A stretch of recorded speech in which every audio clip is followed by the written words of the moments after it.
Right now, your own body is trying to crush you. You weigh double. Your knees buckle, the floor rushes up, and standing back up feels impossible. This is the first second after Earth's gravity doubles. So let's set the rules. Nothing else changes. Same planet, same air, same you. We just turn one dial, gravity, from 1 to 2. Overnight, every gram of mass on Earth pulls twice as hard. A coffee mug now weighs as much as 2. A gallon of milk feels like a bowling ball. And you? A person who weighed 70 kilos now weighs 140. Your skeleton was never built for this, but your bones are the least of your problems. Start with the simplest act, standing up. Your muscles can suddenly lift only half of what they could. Lifting your own arm feels like a workout. Climbing the stairs is a mountain. Many people simply can't rise from a chair. Children, the elderly, anyone already weak, pinned in place by the air itself. And that's not even the dangerous part. Look down at your chest. Your heart is a pump. For your whole life, it pushed blood up to your brain against normal gravity. Now that column of blood is twice as heavy. Your heart strains. Blood pools in your legs and won't climb back up. Stand too fast and you black out. The human body, lying flat, copes better. But the moment you stand, gravity tries to drain your brain. Pilots feel a hint of this in tight turns. Now it's everywhere, all the time just from being upright. And your lungs join the struggle. Every breath lifts your rib cage, and your rib cage just got heavier. Breathing turns into work. A calm rest now feels like jogging. Even lying still, your chest fights to rise and fall. So we adapt, we crawl, we lie down.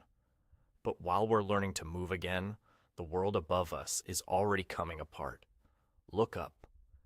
Every roof, every bridge, every shelf was designed for one gravity. Now each one carries double its own weight. Engineers leave a safety margin, but rarely a margin of 200%. Older buildings groan. Long bridges sag. Overloaded balconies and weak ceilings start to give way. Not all at once, but the weakest structures, the ones already tired, begin to fail. And the things that fly, they fall. A bird's wing makes lift for normal weight. Double the bird, and that lift is suddenly not enough. Birds drop out of the sky mid-flap.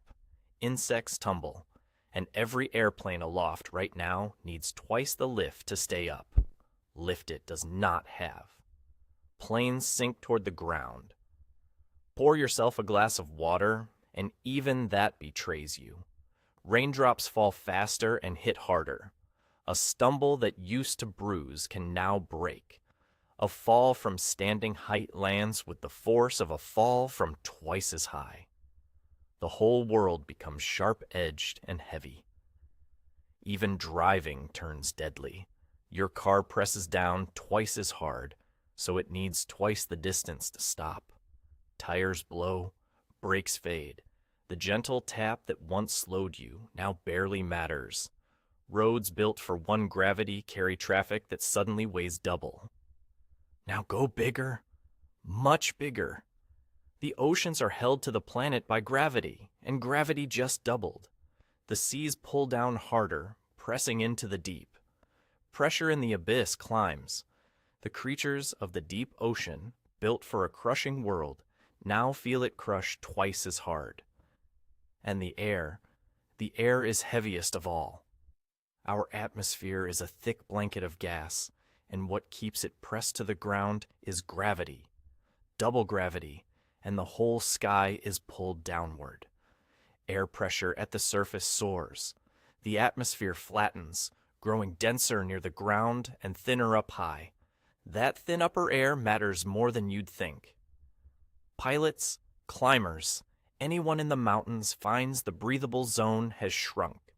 The peaks that people once climbed now sit in air too thin to survive. The map of where humans can live quietly redraws itself downward toward the heavy bottom of the world. And here's the twist almost no one expects. Give it enough time and even the planet beneath your feet responds. Earth is rock, yes, but over long ages, rock under enormous pressure flows, slowly, like extremely thick honey. Crank up gravity, and mountains face a harsher limit on how tall they can stand before their own weight drags them down. The tallest peaks would, over time, be ground lower, so picture the whole chain at once. Your knees buckle, your heart strains, the birds fall, the bridges sag, the oceans press down, the sky slams against the ground, and even the mountains are told to shrink. One dial, every system on Earth, answering at the same time. So what's the real answer to what if gravity doubled? It's this. Gravity isn't just the force that holds you to your chair. It's the hidden setting behind almost everything. The size of animals, the shape of bones, the height of mountains, the thickness of the sky, the path of every plane. It is the quiet number that the entire planet was balanced around. Life on Earth didn't just survive in gravity, it was sculpted by it. Every creature is a different answer to the same question. How do you carry your own weight? An elephant's legs, a sparrow's wings, the hollow bones of a bird, all of them are gravity's handwriting. Change the number, and every one of those answers is suddenly wrong. Double that number, and you don't get the same world feeling heavier. You get a different planet, lower, slower, flatter, and far less forgiving. A world where the simplest miracle, standing up and walking across a room, becomes the hardest thing you do all day. So the next time you rise from a chair without a single thought, remember, you are quietly winning a fight against the entire planet, and it's only pulling on you with half the strength it could.